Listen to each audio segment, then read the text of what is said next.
Hello students, आज के class में हम लोग 10th क्लास का चैप्टर 2 यानी कि बहुपद का ऑब्जेक्टिव देखेंगे। पिछले वीडियोज में हम लोग देख चुके हैं चैप्टर 1 का वास्तविक संख्या का ऑब्जेक्टिव। तो इस वीडियो में हम लोग बहुपद का ऑब्जेक्टिव देखेंगे जो कि काफ़ी महत्वपूर्ण होने वाला है। तो इसीलिए वीडियो को शुरू से अंत तक देखिएगा। चलिए शुरू करते हैं वीडियो को।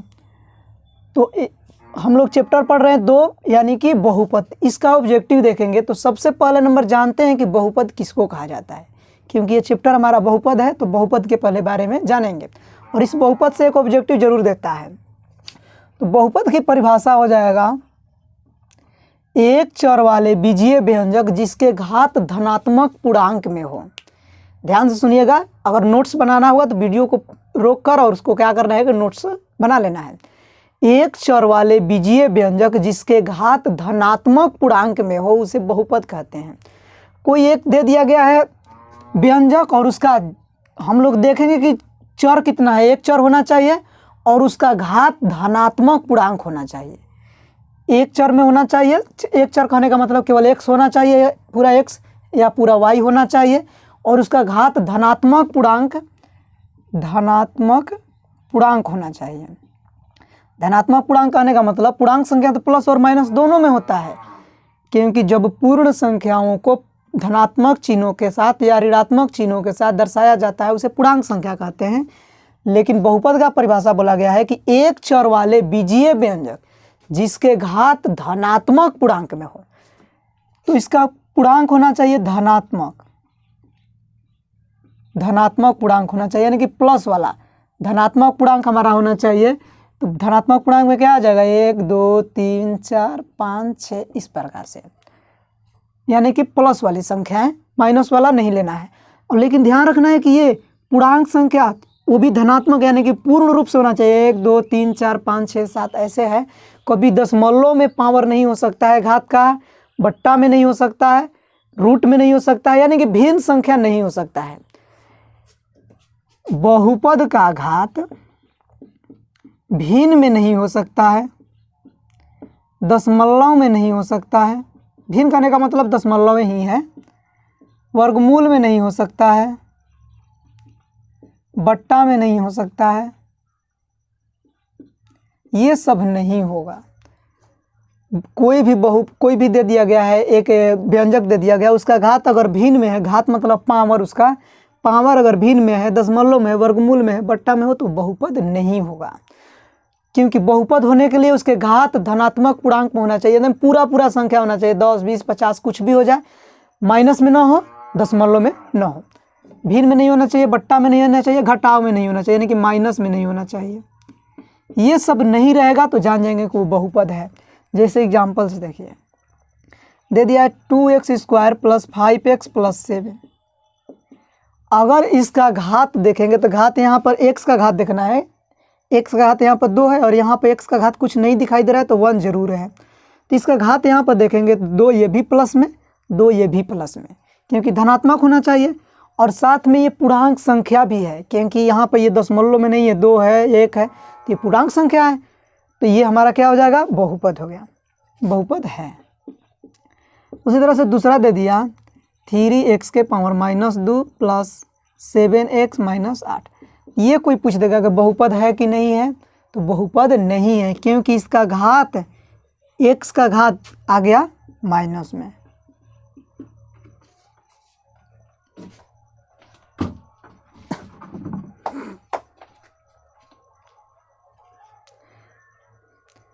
क्योंकि x का घात आ गया माइनस में, तो जब माइनस में घात आ जाता है तो वो बहुपद नहीं होगा। बहुपद नहीं होगा कब नहीं होगा, जब उसका पावर भिन्न में हो, दशमलव में हो, वर्गमूल में हो, बट्टा में हो, घटाव में हो, तो ये बहुपद नहीं होता है। बहुपद होगा कब, तो जब उसका पावर धनात्मक पूर्णांक में हो, x हो तो x का पावर, y हो तो y हो। ध्यान रखना चाहिए कि केवल एक ही चर होना चाहिए, कहने का मतलब या तो ये खाली x होना चाहिए या तो केवल y होना चाहिए। उसी तरह से तीसरा देख लेंगे।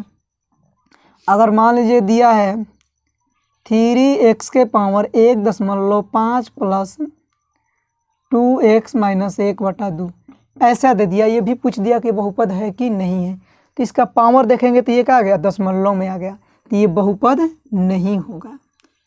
बहुपद नहीं है। उसी तरह से एक और उदाहरण देखते हैं। अगर दे दिया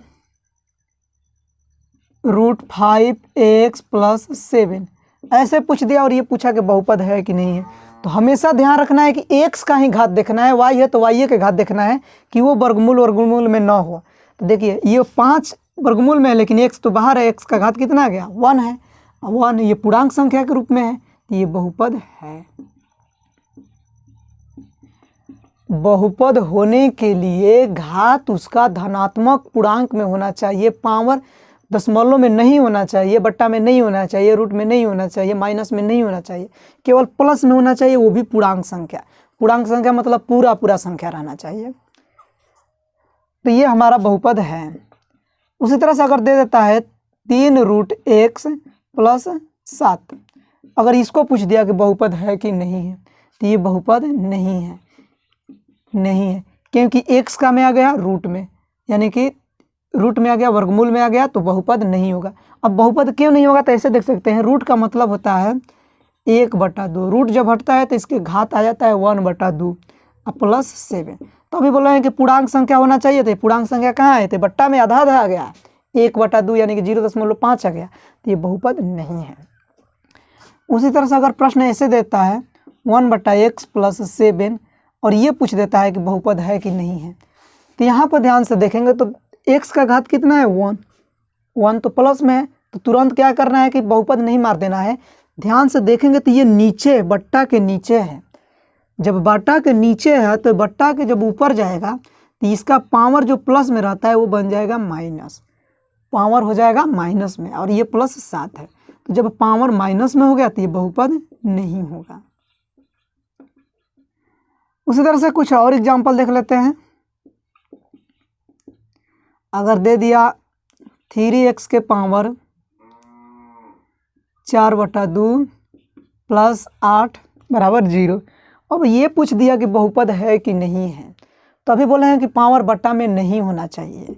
तो यहाँ पर देखेंगे तो ये बट्टा में है, तो बट्टा में है लेकिन ये कटने वाला बट्टा है, 2 दूना का 4, तो ये हो जाएगा 3x² + 8, तो ये हमारा बहुपद है, क्योंकि यहाँ पे ये जो बट्टा दिया गया था वो कट गया था, लेकिन यहाँ पर जो बट्टा 1/2 है कट नहीं सकता है, इसीलिए बहुपद नहीं है। चलिए कुछ और एग्जाम्पल देखते हैं।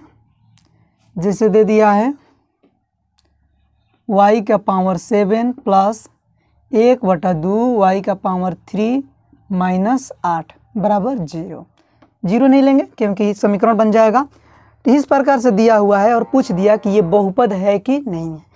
तो देखें हैं कि ये y के पदों में दिया गया और इसका पावर कितना है 7, इसका भी पावर कितना है 3, और ये पूर्णांक संख्या के रूप में है, मतलब कि इसमें कहीं ना कहीं आएगा जरूर, तो इसका मतलब ये बहुपद है। केवल हमको x और y के घात दिया गया है, x दिया गया तो x का देखेंगे, y दिया गया है तो y के घातों को देखेंगे।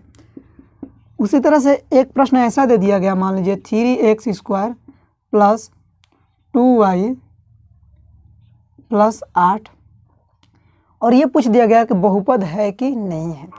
तो ये बहुपद है, लेकिन 2 चर में बहुपद है, ये 2 चर में बहुपद है, 2 चर वाले बहुपद, ये 2 चर में बहुपद है, लेकिन ये सभी एक चर में बहुपद है। एक चर मतलब कहने का मतलब x दोनों में है, जहाँ भी होगा एक ही चीज़ होगा, यहाँ भी सब x है, y है तो y रहेगा, x रहेगा तो x रहेगा, लेकिन इसमें 2 चर आ गया, x एक चर हो गया, y एक चर हो गया, तो इसमें ये 2 चर में बहुपद है, एक चर में नहीं है, ये सभी एक चर में बहुपद है। तो ये हमारा 2 चर में बहुपद है, लेकिन ध्यान रखना है कि ये बहुपद है लेकिन 2 चर में बहुपद है।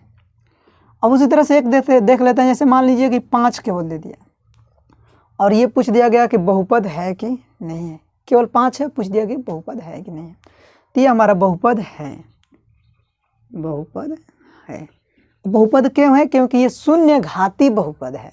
शून्य घाती कहने का मतलब कि x का पावर कितना होता है 0, तो ये पूर्णांक संख्या हमारा यहाँ से 0 से स्टार्ट होता है, 0 1 2 3, इधर प्लस में जाता है, इधर माइनस में रहता है।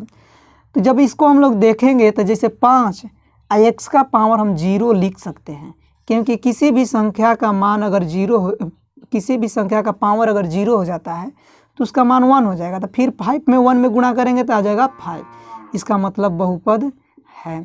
इसका पावर कितना हो गया? 0 हो गया। तो कोई भी संख्या अगर गिनती पहाड़ा के रूप में है तो वो जरूर बहुपद होगा, क्योंकि उसमें x का घात 0 होगा जो कि पूर्णांक संख्या है। x का घात जो 0 है वो पूर्णांक संख्या है, और ये कौन सा बहुपद है? तो शून्य घाती बहुपद कहा जाता है। अब नेक्स्ट टॉपिक देखते हैं और साथ में उस पे ऑब्जेक्टिव भी देखते हैं। बहुपद की घात। बहुपद की घात क्या है? तो बहुपद के सबसे बड़े घात को, घात कहने का मतलब पावर, तो बहुपद अगर कोई दे दिया गया है, बहुपद अभी बताएं कि वो प्लस में रहेगा, उसका पावर मतलब कि गिनती के रूप में रहेगा, 1 2 3 4 5 ऐसे रहेगा पूर्णांक संख्या के रूप में, और वो माइनस में बट्टा में ऐसे नहीं रहेगा। तो बहुपद की घात का परिभाषा है कि बहुपद के सबसे बड़े घात को बहुपद की घात कहते हैं। बहुपद के सबसे बड़े घात को, यानी कि उसके कपार पर पावर जो दिया गया है सबसे बड़ा जो रहेगा वही उसका घात हो जाएगा। तो बहुपद के सबसे बड़े घात को बहुपद की घात कहते हैं। एग्जाम्पल से समझिए, अगर नोट्स बनाना होगा तो जो परिभाषा बोले उसको नोट्स बना लेना है वीडियो को बैक करके। जैसे दे दिया 2x के पावर 7 + 8, और इसका पूछ दिया घात क्या है, का घात। इस तरह से कुछ प्रश्न में दे दिया गया, एक बहुपद दे दिया गया है और इसका पूछ दिया गया है कि घात क्या है। तो बहुपद का सबसे बड़ा जो पावर है x के रूप में है, तो x का सबसे बड़ा पावर 7 है, तो ये इसका घात भी हो जाएगा 7। सबसे बड़ा पावर को देखना है। उसी तरह से एक और एग्जांपल लेते हैं, x के पावर 7 + 3x के पावर 9 - 1/2 x का पावर 2 का घात। अब इसका घात पूछ दिया, तो सबसे बड़ा पावर इसमें क्या दिखाई दे रहा है? 9। ये हमारा सबसे बड़ा पावर दिखाई दे रहा है, तो वहीं हो जाएगा 9। तो जब सबसे बड़ा पावर रहेगा वहीं बहुपद की घात होता है। उसी तरह से एक और एग्जांपल देखिए, x के पावर -2 + 4x 3 - 1 का घात। अब इसका घात पूछ दिया गया कि इसका घात क्या होगा। तो यहाँ पर ध्यान देंगे कि बहुपद की घात होने के लिए पहले वो बहुपद होना चाहिए, लेकिन ये बहुपद है भी नहीं किया है, क्योंकि ये जो x आया है उसका पावर माइनस हो गया है। जब माइनस हो गया, ये बहुपद होकवे नहीं किया, तो बहुपद का घात कहाँ से निकाल सकते हैं? तो इसका घात हम लोग नहीं निकाल सकते हैं बहुपद का, क्योंकि ये खुद बहुपद है भी नहीं किया है, तो घात कैसे निकालेंगे? अब बहुपद का घात होने के लिए बहुपद के सबसे बड़े पावर को कहा जाता है, तो ये तो बहुपद है भी नहीं किया है, क्योंकि इसका घात आ गया है माइनस में। तो बहुपद होने के लिए, बहुपद की घात निकालने के लिए बहुपद होना अनिवार्य है, क्योंकि बहुपद रहेगा तबे उसका बड़ा पावर देखेंगे। उसी तरह से अगर चौथा पूछ दिया गया इस तरह से 1/में x के पावर -2 + 4, और इसका घात पूछ दिया गया कि इसका घात क्या होगा। तो ये तो बहुपद है, नीचे पावर x का माइनस में है, तब ये नहीं कहना कि बहुपद नहीं है, क्योंकि ये नीचे से जब ऊपर जाएगा तो इसका पावर नीचे माइनस में है तो ऊपर जाकर प्लस बन जाएगा। अब +4 है वे किया है पहले से, तो ये पावर 2 आ गया, तो इसी का घात हो गया 2, यानी कि इसका घात जब निकालेंगे तो आएगा 2, क्योंकि सबसे बड़ा जो पावर है वो बहुपद का घात कहलाता है। आगे देखते हैं, पद के आधार पर बहुपद के प्रकार।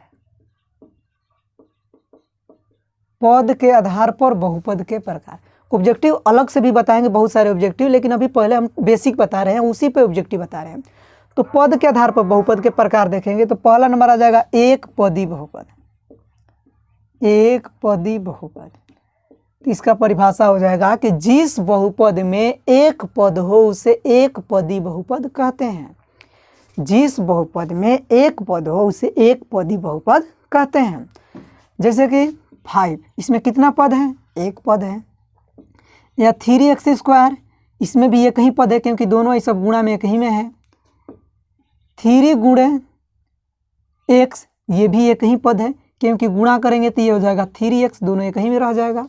लेकिन अगर यहाँ पर प्लस हो जाता तो ये एक पद में नहीं रहता, प्लस माइनस जहाँ से होता है संख्या वहाँ से बंट जाती है अलग अलग, तो ये दोनों एक ही पद में है। अब आता है द्विपदी बहुपद। तो एगो याद कर लेंगे तो सब अपने आप याद हो जाएगा। एक पदी जिसमें एक पद हो अब आ गया द्विपदी, तो जिस बहुपद में दो पद हो उसे द्विपदी बहुपद कहते हैं। जिस बहुपद में दो पद हो उसे द्विपदी बहुपद कहते हैं। जैसे कि मान लीजिए 3x² + 5, इसमें कौन पद है? एगो ये एगो ये, तो एक एक दो पद हो गया, तो इसलिए दो द्विपदी बहुपद हो गया। और अलग से कुछ देख लेते हैं, 1/2 x - 1, ऐसे कुछ आ जाता है, तो ये भी कौन सा बहुपद है? द्विपदी बहुपद है, क्योंकि ये वो पहला पद ये हो गया, दूसरा पद ये हो गया। तो ऐसे बहुत सारे उदाहरण हो सकते हैं जिसमें दो पद रहेगा, उसे द्विपदी बहुपद कहते हैं। उसी तरह से आता है त्रिपदी बहुपद। त्रिपदी बहुपद, तो जिस बहुपद में तीन पद हो उसे त्रिपदी बहुपद कहते हैं। सिंपल सा है। जैसे ये वाला दे दिया गया एग्जाम्पल, एगो है पद एक, है एगो और दो, एगो ये तीन, तो इसमें तीन पद हो जाएगा, उसे कहेंगे त्रिपदी। चाहे -x² - 1/2 + 6x, ये भी कौन पदी है? तो त्रिपदी बहुपद है, क्योंकि एगो ये हो गया, एगो ये और ये, तो तीन पद जब दे दिया रहेगा तो उसे कहेंगे त्रिपदी बहुपद। अब तो ये तो हो गया पद के आधार पर बहुपद के प्रकार। इस पे ऑब्जेक्टिव पूछ सकता है, तो अब देखते हैं घात के आधार पर बहुपद के प्रकार। पद के आधार पर हो गया, अब देखेंगे घात के आधार पर। अब त्रिपदी के आगे भी होता है चतुर्पदी, पंचपदी, तो जिसमें 5 पद होंगे उसे पंचपदी, 4 पद रहेंगे तो चार पदी, 6 पद रहेंगे तो 6 पदी बहुपद कहते हैं। ऐसे नाम रख लेंगे बहुत सारे। अब आता है घात के आधार पर बहुपद के प्रकार। पहला हमारा हो जाएगा शून्य घाती बहुपद। शून्य घाती बहुपद, तो वैसा बहुपद जिसका अधिकतम घात 0 हो, यानी कि जिस बहुपद के अधिकतम घात 0 हो उसे शून्य घाती बहुपद कहते हैं। जिस बहुपद का अधिकतम घात 0 हो उसे शून्य घाती बहुपद कहते हैं। शून्य कहने का मतलब 0। जैसे कि x⁻0, ये कौन सा बहुपद है? शून्य घाती बहुपद है, क्योंकि इसका पावर कितना है? 0। या 8x⁻0, ये भी कौन सा बहुपद है? शून्य घाती बहुपद, क्योंकि इसका पावर हो गया 0। या केवल 5 भी लिख सकते हैं, ये भी कौन सा बहुपद है? शून्य घाती बहुपद है, क्योंकि पीछे बताए थे कि 5 है तो इसको x⁻0 लिख सकते हैं। क्योंकि 5 गुणे x⁻0, इसका मान हो जाएगा 1। किसी भी संख्या का पावर 0 होता है तो उसका मान 1 होता है, तो गुणा कर लेंगे तो 5, तो इसमें और इसमें कुछ फर्क नहीं पड़ा, तो ये हमारा शून्य घाती बहुपद हो जाएगा। उसी तरह से अगर दे दिया है 3y⁻0, तो ये भी हमारा शून्य घाती बहुपद है। अब दूसरा आता है रैखिक बहुपद। रैखिक बहुपद, इसमें अधिकतम घात 0 होना चाहिए था, शून्य घाती में अधिकतम घात 1 होना चाहिए, यानी कि जिस बहुपद का अधिकतम घात 1 हो उसे रैखिक बहुपद कहते हैं। जिस बहुपद का अधिकतम घात 1 हो उसे रैखिक बहुपद कहते हैं। जैसे कि मान लीजिए 3x + 5, इसका अधिकतम घात, यानी कि x है तो इसका अधिकतम घात कितना गया? 1, तो ये कौन सा बहुपद कहलाएगा? रैखिक बहुपद। इसी तरह से -x - 1/2, ये भी कौन सा बहुपद है? रैखिक बहुपद, क्योंकि x का पावर 1 है, और जब पावर 1 हो जाएगा, उसके इस पे 1 छिपा हुआ है, 1 जब पावर रहेगा उसको कहेंगे रैखिक बहुपद। एक घाती नहीं कहेंगे, कहेंगे रैखिक बहुपद। उसी तरह से और एग्जाम्पल देख लेते हैं। जैसे दे दिया गया है √2y - 5, ये भी कौन सा बहुपद है? रैखिक बहुपद, क्योंकि इसका पावर कितना है? 1, तो पावर जब 1 तो उसको कहेंगे रैखिक, पावर 0 तो शून्य घाती। इसका व्यापक रूप कुछ होता है, इसका व्यापक रूप है ax + b। रैखिक बहुपद का व्यापक रूप जो होता है वो ax + b के रूप का होता है, मतलब कि ऐसे नहीं कुछ दिखाई देगा। देखिए, a की जगह पर 3x और b की जगह पर ये हमारा हो गया 5, तो इसका व्यापक रूप जो होता है ax + b के रूप का होता है। ये भी ऑब्जेक्टिव पूछता है, बहुत बार पूछता है कि रैखिक बहुपद का व्यापक रूप क्या है, रैखिक बहुपद का अधिकतम घात कितना होता है? 0, या जिस बहुपद का अधिकतम घात 1 हो उसे क्या कहेंगे? रैखिक बहुपद। अब आता है द्विघात बहुपद।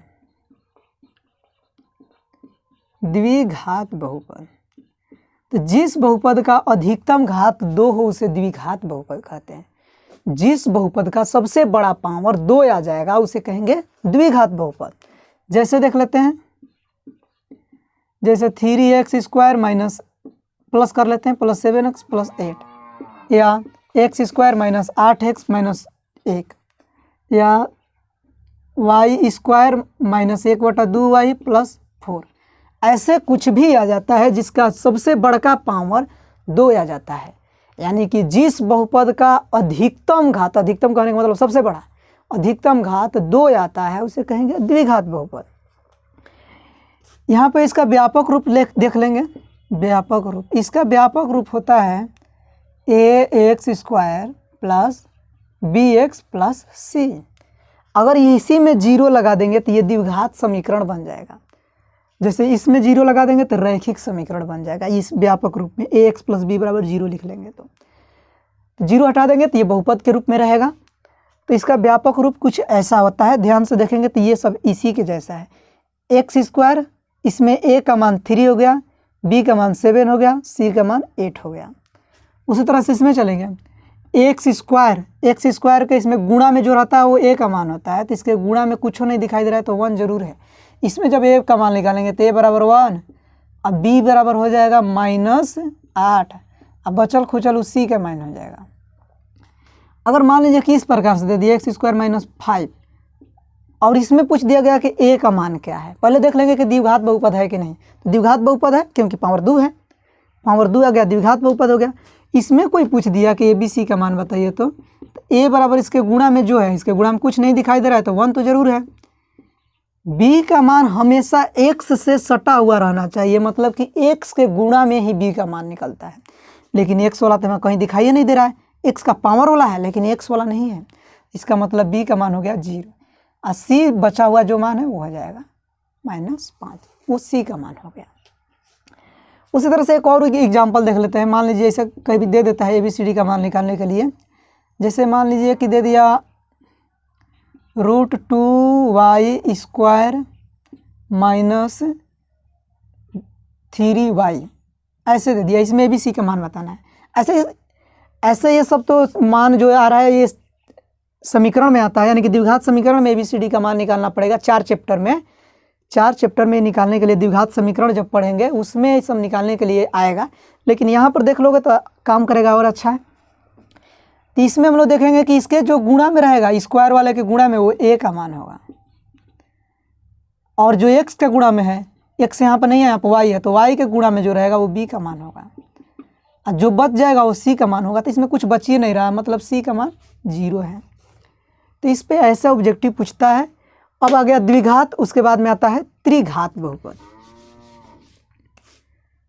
त्रिघात बहुपद रटना नहीं है, केवल एक बार वीडियो को शुरू से अंत तक देखना है और उसको समझना है। जहाँ नहीं समझ में आएगा उसको बैक करके पुनः देख लेना है, रटोगे तो कुछ नहीं आने वाला है। त्रिघात बहुपद, जिस बहुपद का अधिकतम घात तो 3 हो, 2 रहेगा तो द्विघात, 1 रहेगा तो रैखिक, 0 रहेगा तो शून्य घात, 3 रहेगा तो त्रिघात। तो जिस बहुपद का अधिकतम घात 3 हो उसे त्रिघात बहुपद कहते हैं। जैसे में देख लेंगे 3x³ minus 7x² plus 8x plus 7, ये सभी त्रिघात बहुपद हैं क्योंकि इसका सबसे बड़ा पावर कितना आ गया, 3 आ गया। या केवल इसी तरह से आ जाता है x का पावर क्यू, ये भी त्रिघात बहुपद है क्योंकि इसका सबसे बड़ा पावर कितना है, 3 है। या ऐसे आ जाता है y³ माइनस 2y प्लस 1, तो ये कौन सा बहुपद है, ये भी त्रिघात बहुपद है क्योंकि इसका सबसे बड़ा पावर कितना है, 3 है। तो जब सबसे बड़ा पावर 3 उसे कहेंगे त्रिघात बहुपद। इसका व्यापक रूप इसका भी देख लेंगे। इसका व्यापक रूप हो जाएगा ax³ plus bx² plus cx plus d, ax³ plus bx² plus cx plus d बराबर में अगर 0 लिख लेंगे तो त्रिघात समीकरण का एक सूत्र हो जाएगा। तो अब हम ध्यान देना है कि व्यापक रूप पूछता है, ज़्यादातर ये रैखिक बहुपद का पूछता है कि क्या है ax प्लस b, और उसी तरह से द्विघात का भी पूछता है। तो ax plus b, ax² plus bx plus c बराबर 0 के रूप का आता है। अब अगला टॉपिक देखते हैं शून्य का। आखिर शून्य किसको कहा जाता है। शून्यक। तो चर का वह मान जो किसी भी बहुपद को शून्य के बराबर कर दे। किसी भी चर का वह मान जो उस बहुपद को पूर्ण रूप से शून्य के बराबर कर दे उसे कहते हैं शून्यक। शून्यक फिर से ध्यान से सुनिए। किसी बहुपद में चर का वह मान, किसी बहुपद में चर का वह मान जो उस बहुपद को शून्य के बराबर कर दे उसे शून्य कहते हैं। जैसे एग्जाम्पल से देखिए, जैसे 2x² माइनस 2x, या यहाँ पर 3 कर दे रहे हैं, 3 अब +1 -1 ले लेते हैं। ऐसा कुछ दिया गया है और पूछ दिया गया कि इसका शून्यक क्या होगा। तो शून्यक की परिभाषा बोले हैं कि किसी बहुपद में चर का वह मान जो उस बहुपद को शून्य के बराबर कर दे उसे शून्य कहते हैं। तो चर का ऐसा मान देखेंगे कि जो इस बहुपद को शून्य के बराबर कर दे उसे कहते हैं हम लोग शून्यक। वैसा चर का मान बहुत सारा हो सकता है, तो यहाँ पर देख लेंगे कि क्या होगा इसका मान जो शून्य के बराबर कर देगा। तो 3 अगर 1 यहाँ पर रख देंगे, x का मान यहाँ पर 1 रखेंगे, x बराबर 1, तो 3 1 स्क्वायर माइनस 2 गुणे 1 माइनस 1, ये हो जाएगा 3। 1 का स्क्वायर करेंगे 1, 2 में 1 में गुणा करेंगे 2 माइनस 1, 3 या दोनों माइनस में जुड़ जाएगा 3, 3 में से 3 घटाएंगे 0, यानी कि इस बहुपद का शून्यक जो होगा 1 वो होगा 1। इस बहुपद का जो शून्यक होगा वो 1 होगा। और आगे ध्यान रखना चाहिए कि रैखिक बहुपद का जब शून्यक निकाला जाता है, रैखिक का जब शून्यक निकालेंगे तो 1 आएगा। रैखिक बहुपद का ऑब्जेक्टिव देता है कि कितना शून्यक होगा 1, ये शून्यक है। रैखिक बहुपद में एक ही x का मान होगा जो कि या y का मान होगा जो उस समीकरण को शून्य के बराबर कर सकता है, एक ही केवल होगा। लेकिन द्विघात बहुपद में ऐसा मान 2 होता है, यानी कि द्विघात बहुपद में शून्य कितना होता है 2, जिसको अल्फा और बीटा भी मान लिया गया है आगे हल करने के लिए। एक को अल्फा और एक को बीटा मान के हल किया जाता है। तो रैखिक बहुपद में कितने शून्यक 1, द्विघात बहुपद में कितने शून्यक 2, त्रिघात बहुपद में कितने शून्यक 3। त्रिघात बहुपद के कितने शून्यक होते हैं 3, याद रखना है, ऑब्जेक्टिव में पूछता है। रैखिक में एक शून्यक होगा, शून्य कहने का मतलब जैसे रैखिक देखिए 2x + 5 बराबर 0, इसको जब हम हल करेंगे तो केवल एगुड़े मान प्राप्त होगा। 2x प्लस उधर जाएगा तो -5, x का मान निकाल लेंगे, ये आ जाएगा -5 है, गुणा में है तो कहाँ जाएगा भागा में, यानी कि x का मान -5/2 अगर इसमें रख देंगे तो एकदम पूरा समीकरण 0 बन जाएगा। x का मान अगर इसमें रख देंगे तो ये वाला जो समीकरण है वो 0 बन जाएगा। कैसे बन जाएगा तो देखिए 2 x के जगह पर रख लेंगे -5/2 +5, 2 से 2 कट गया, बच गया -5 + 5 बराबर 0। तो इसमें केवल यही x का एक ऐसा मान है जो कि एक शून्यक बनाता है, मतलब कि उसमें केवल यही एक ऐसा मान है कि जो इस समीकरण को शून्य के बराबर कर देगा। लेकिन द्विघात समीकरण में 2 हो जाता है। जैसे एग्जाम्पल से देखिए x² + 7x + 12 ऐसे दे दिया है। अगर इसका गुणनखंड करेंगे 0 लेकर इधर तो ये हो जाएगा x² + 3x, गुणनखंड बीच वाला तोड़े हैं, गुणनखंड तो तुम लोग पढ़े ही होगे।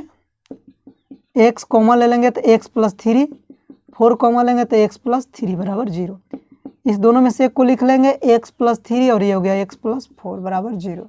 ये गुणनखंड बना रहे हैं, बीच वाला ऐसा तोड़ना चाहिए कि जोड़ने पे इतना हो जाए और शुरू और लास्ट के गुणा के बराबर आ जाए। तो जब इतना बराबर 0 लेंगे x + 3 बराबर 0 तो x का मान इतना बराबर 0 लेंगे, प्लस उधर जाएगा तो माइनस में। जब x + 4 बराबर 0 लेंगे तो x का मान प्लस उधर जाएगा तो माइनस में। तो इसमें 2 शून्यक प्राप्त हो गया, यानी कि -3 और -4 अगर इस समीकरण में रख देंगे तो ये पूरे समीकरण को 0 बना देगा। अब इस पर कुछ सूत्र देख लेते हैं।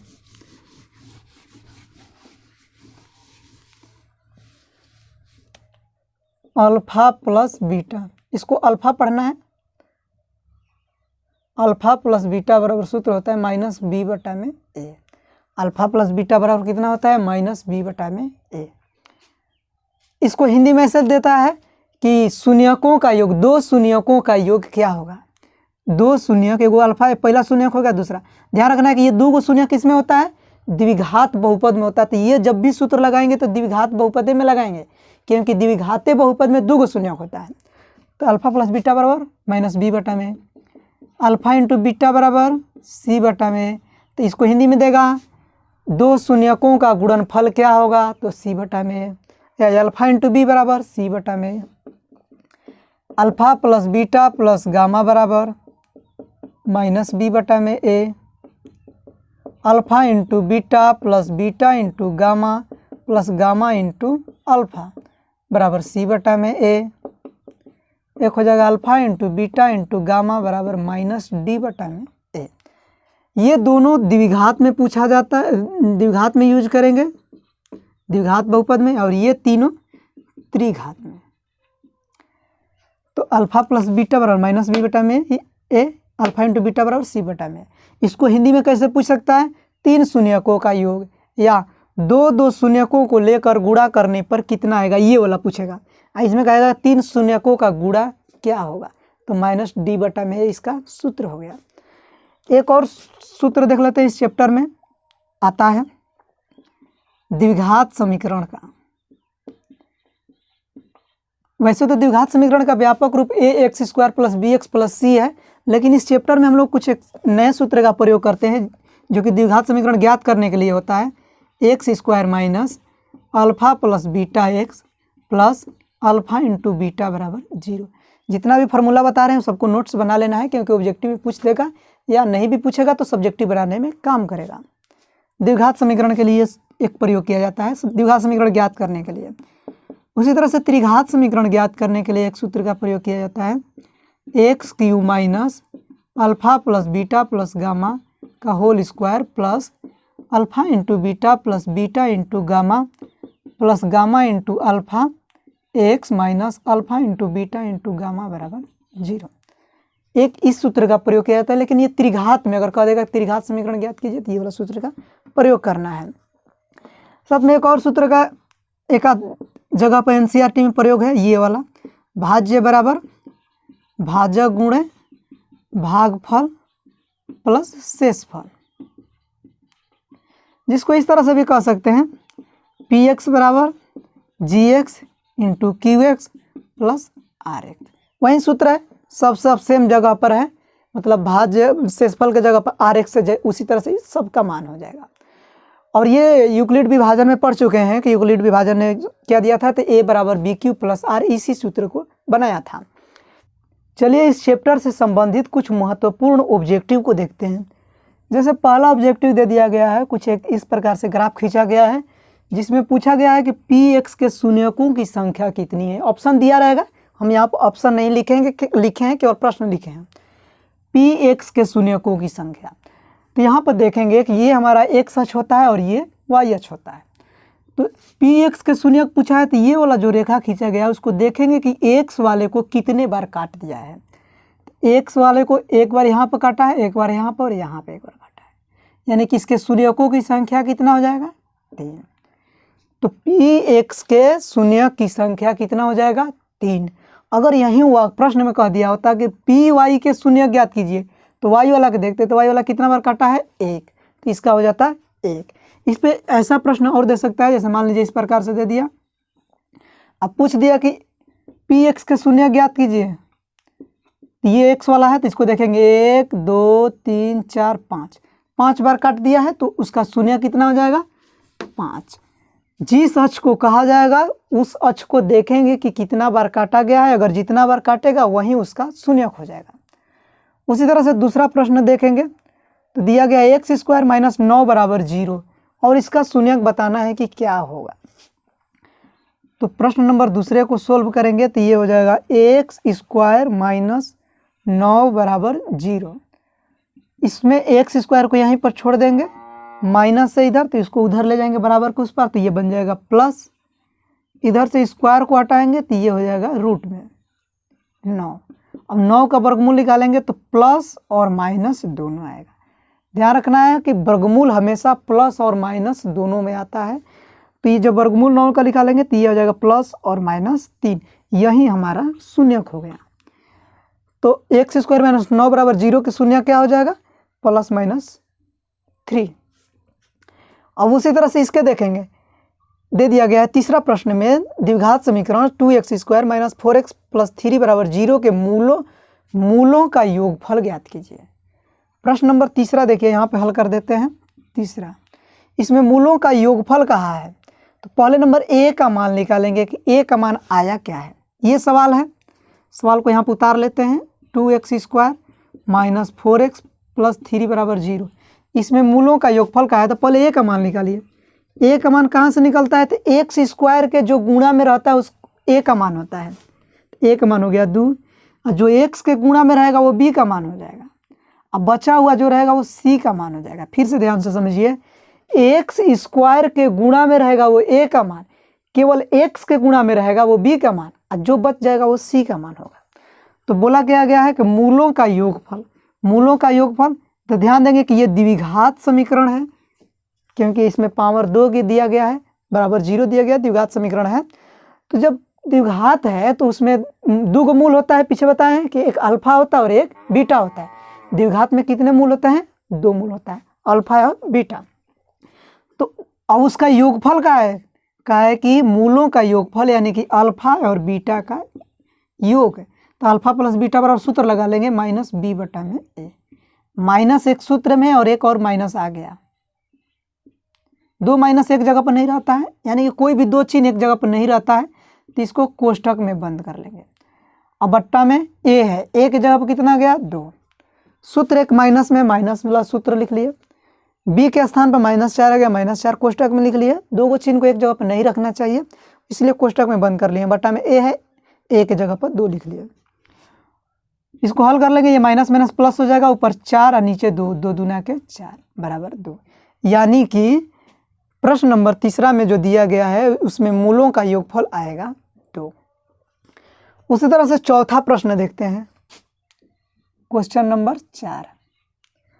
इसमें दिया गया है यदि शून्यकों का योग -3 और गुणनफल 2 है तो बहुपद क्या होगा।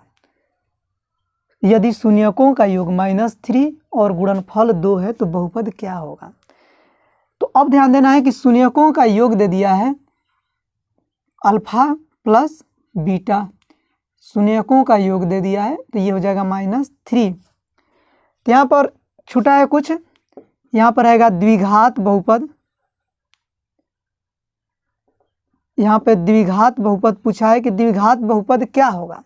यदि शून्यकों का योग -3 और गुणनफल 2 है तो द्विघात बहुपद होगा या क्या होगा।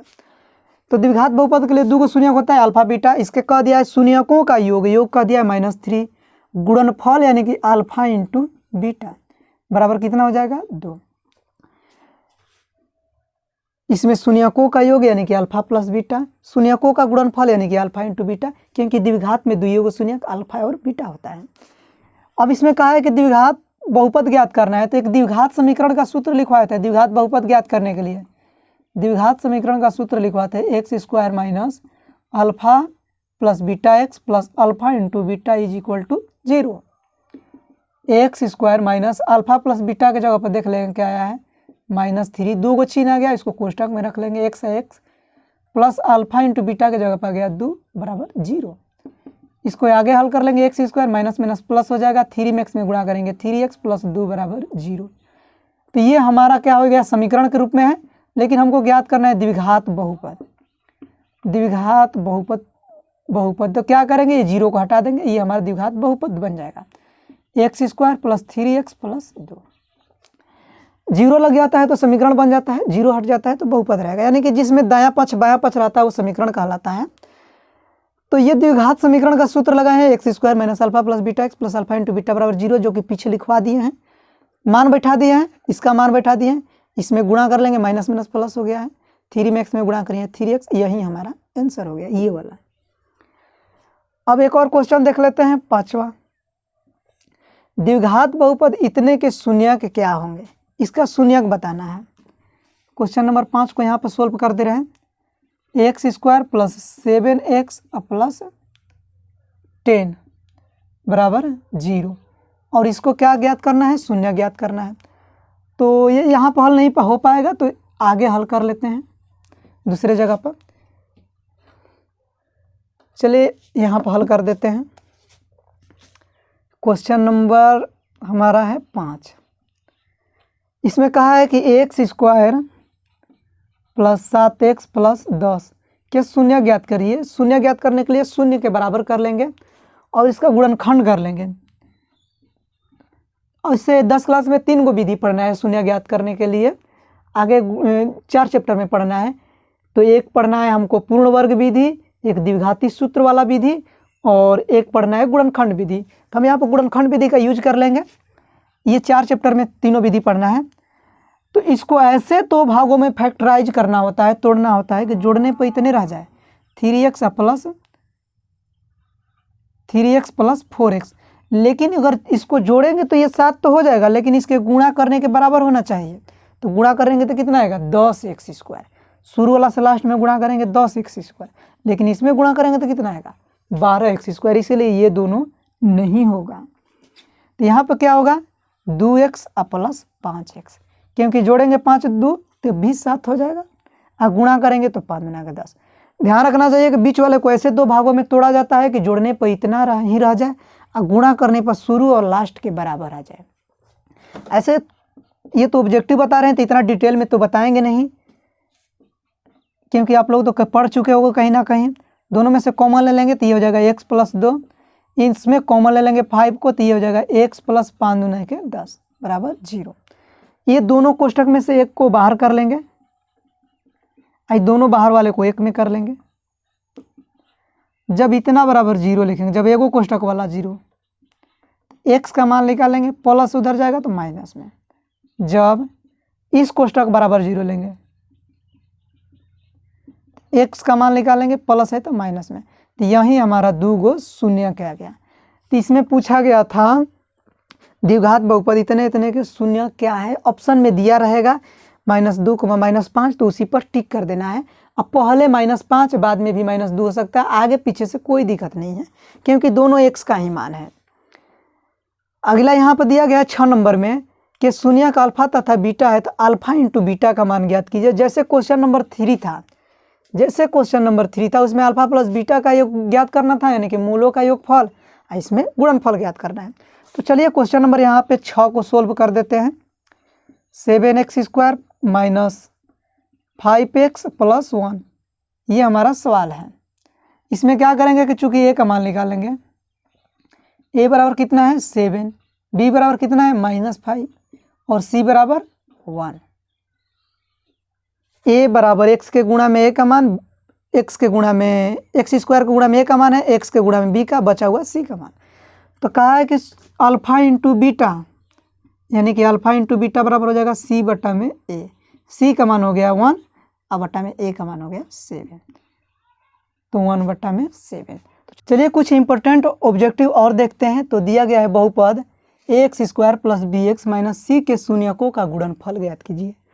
क्वेश्चन नंबर 7 है, शून्यकों का गुणनफल कहा है। तो शून्यकों का गुणनफल यानी कि alpha into beta. Alpha into beta द्विघात बहुपद है, तो अल्फा इंटू बीटा दुइये को शून्यक होगा, उसका गुणनफल सूत्र होता है c बटा में a। लेकिन यहाँ पर देखेंगे एक जगह पर तो ये ठीक है, b के स्थान पर b भी सही है, लेकिन c के स्थान पे -c है, इसीलिए ये हो जाएगा -c बटा में a, क्योंकि अल्फा इंटू बीटा पर सूत्र होता है c बटा a और c की जगह ये है क्या -c।